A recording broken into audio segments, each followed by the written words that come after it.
Hello दोस्तों, आपका अपने यूट्यूब चैनल साइको फैक्ट में बहुत बहुत स्वागत है।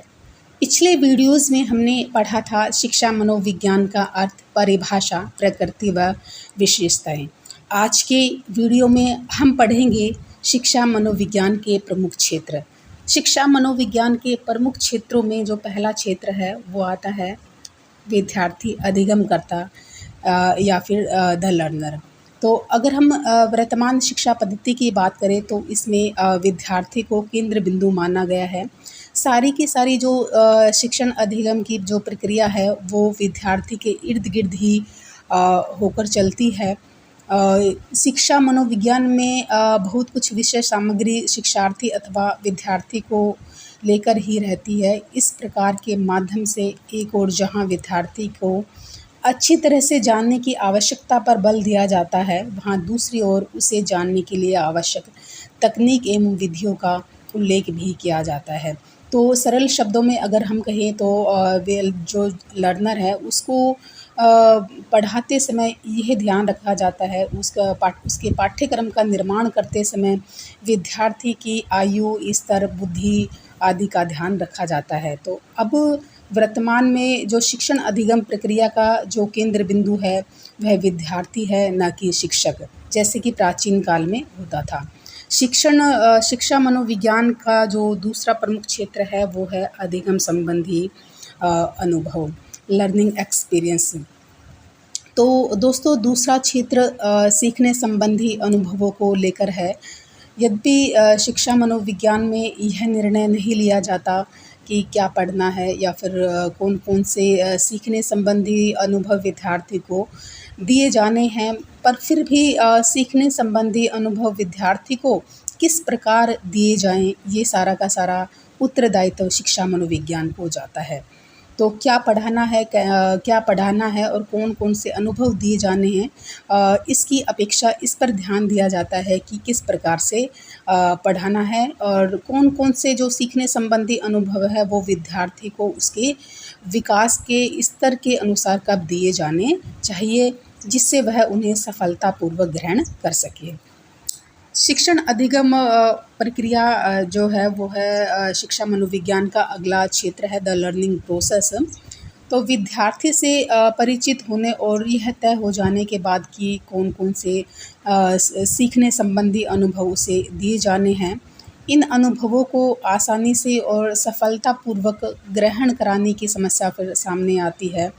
तो इसमें कुछ इस प्रकार के प्रकरण जैसे सीखने के विभिन्न नियम, पद्धति, स्मृति, विस्मृति यानी कि रिमेम्बरिंग एंड फॉरगेटिंग, प्रत्यक्षीकरण, परसेप्शन, संप्रत्यय निर्माण, कंसेप्ट फॉर्मेशन, सोचने एवं विचारने की प्रक्रिया, थिंकिंग एंड रीजनिंग प्रोसेस, समस्या समाधान, प्रॉब्लम सॉल्विंग, प्रशिक्षण, स्थानांतरण, यानी कि जो ट्रांसफ़र ऑफ लर्निंग है, इन सभी तत्वों को अधिगम की प्रक्रिया के अंतर्गत शामिल किया जाता है।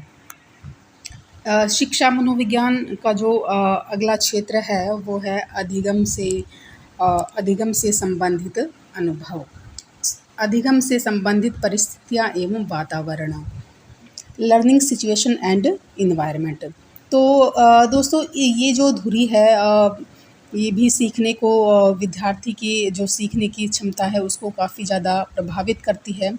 तो इस धुरी के इर्द गिर्द शिक्षा मनोविज्ञान में सीखने संबंधी परिस्थितियों और वातावरण को शामिल किया जाता है। तो ऐसे कारक जो सीखने को प्रभावित करते हैं उन्हें हम दो भागों में डिवाइड करते हैं, भौतिक कारक और दूसरा अभौतिक कारक या फिर मानवीय कारक।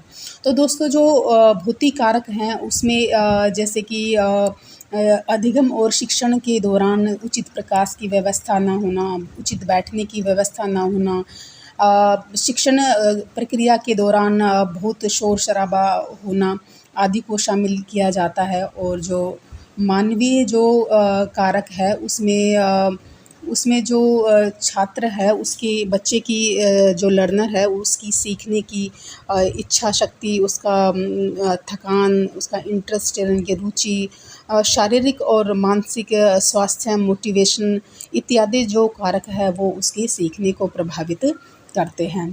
तो इसके अलावा जो शिक्षा मनोविज्ञान है इसमें कुछ और भी प्रकरणों को शामिल किया जाता है, जैसे कि कक्षा का वातावरण, सीखने में सहायक समूह मनोविज्ञान, मूल्यांकन की विधियाँ, निर्देशन एवं परामर्श आदि को भी इसमें शामिल किया जाता है। शिक्षा मनोविज्ञान का जो अगला क्षेत्र है, अगला फिर और जो अंतिम क्षेत्र है वो है शिक्षक, द टीचर। तो अंतिम लेकिन महत्वपूर्ण क्षेत्र है शिक्षक। पूरी की जो पूरी शिक्षण अधिगम प्रक्रिया है उसकी यह भी एक महत्वपूर्ण केंद्र बिंदु है, महत्वपूर्ण धुरी है। इसमें जो शिक्षक है सीखने और सिखाने की प्रक्रिया के दौरान उसके जो अंतर्द्वंद है, कॉन्फ्लिक्ट है, मोटिवेशन है, एंजाइटी है, एडजस्टमेंट है, आदि का वर्णन किया जाता है। इसके अतिरिक्त यह अध्यापकों के लिए अध्यापकों के अंदर कौन-कौन से व्यक्तित्व संबंधी आवश्यक गुण होने चाहिए, उनको भी इसमें शामिल किया जाता है। जैसे कि अध्यापक के उसके गुण, उसकी अभिरुचियाँ, उसका प्रभावपूर्ण शिक्षक के लिए प्रभावपूर्ण शिक्षण के लिए आवश्यक विशेषताओं आदि की चर्चा इसमें की जाती है, जिससे उन्हें सफल शिक्षक होने में पर्याप्त सहायता मिलती है। तो दोस्तों ये था हमारा आज का टॉपिक, शैक्षिक मनोविज्ञान के महत्वपूर्ण क्षेत्र। तो अगर वीडियो अच्छा लगा हो तो प्लीज़ लाइक एंड सब्सक्राइब। जय हिंद, जय भारत।